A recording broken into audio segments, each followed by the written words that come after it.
Welcome to CCN TV News, your premier source for local and international news. From the streets of Kingston to the capitals of the world, we are ready to cover you stories that shape our world. Stay tuned for breaking news. From car parts to avocados to whiskey and oranges, welcome to the new battleground of geopolitics. President Trump's decision to whack tariffs on American allies and rivals has seen a weekend of retaliation. Canada announcing its own tariffs, Mexico warning of some of their own, and China set to take their case to the World Trade Organization. But for the White House, it's time to double down. The problem with this whole idea that they're going to retaliate is they have already been taking advantage of America for decades. The retaliation is Donald Trump saying no more. So what has President Trump signed? The tariffs are imposed on America's three largest trading blocs, neighbouring Mexico and Canada as well as China, accounting for more than 40% of imports into the United States. But starting on Tuesday, goods from Canada and Mexico will face a 25% levy, bar Canadian energy, which will have its own 10% tariff, and Chinese imports will face a 10% levy. The president hopes the tariffs will reduce America's trade deficit, the difference between imports and exports, with the US currently buying in far more products than it sells to all three nations. Data so far for 2024 put that figure at more than $480 billion. There's politics at play too. The US government wants tariffs to force countries to curb immigration at the border and end drug trafficking, particularly the passage of fentanyl. I am glad that we're pushing back against China and Mexico when it comes to fentanyl poisoning of America. I am glad we're putting everybody on notice that the old way of doing business is over.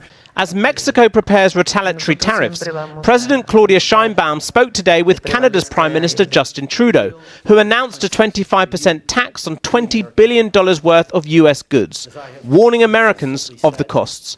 Tariffs against Canada will put your jobs at risk, potentially shutting down American auto assembly plants and other manufacturing facilities. They will raise costs for you.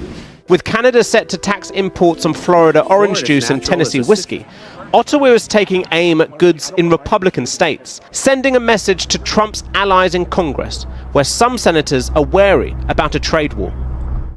The president is unfazed, writing today that while there may be some pain for Americans, without US subsidies, Canada would cease to exist and become the United States' 51st state. For President Trump, this is about the blunt force of tariffs to push through his agenda, one that's always been about countering China. Secretary of State Marco Rubio was in Panama today on his first trip abroad, as he focuses on Latin America. The Trump team believes China's growing dominance in its own backyard needs to be curbed, with Beijing having too much control over the Panama Canal, the White House says. And with China's economy dependent on its exports, a trade war is not something they want. It's Punxsutawney Phil! Today was Groundhog Day in America, where Punxsutawney Phil predicts whether we'll have an early or late spring. With this just the first weekend of a looming trade battle, and with Trump threatening tariffs on the European Union, it's no wonder Groundhog Phil predicted a long winter ahead. Get ready for 6 more weeks of winter this year! It looks like Canada and China are joining forces to push back against Trump's tariffs. The US had imposed a 25% tariff on all goods from Mexico and Canada, except for Canadian oil and energy exports, which got a 10% tariff. But Canada is not taking this lying down. They are retaliating with their own tariffs on US $20.6 billion worth of American exports, and they are planning to add more tariffs on another US $86 billion worth of goods in the next 3 weeks.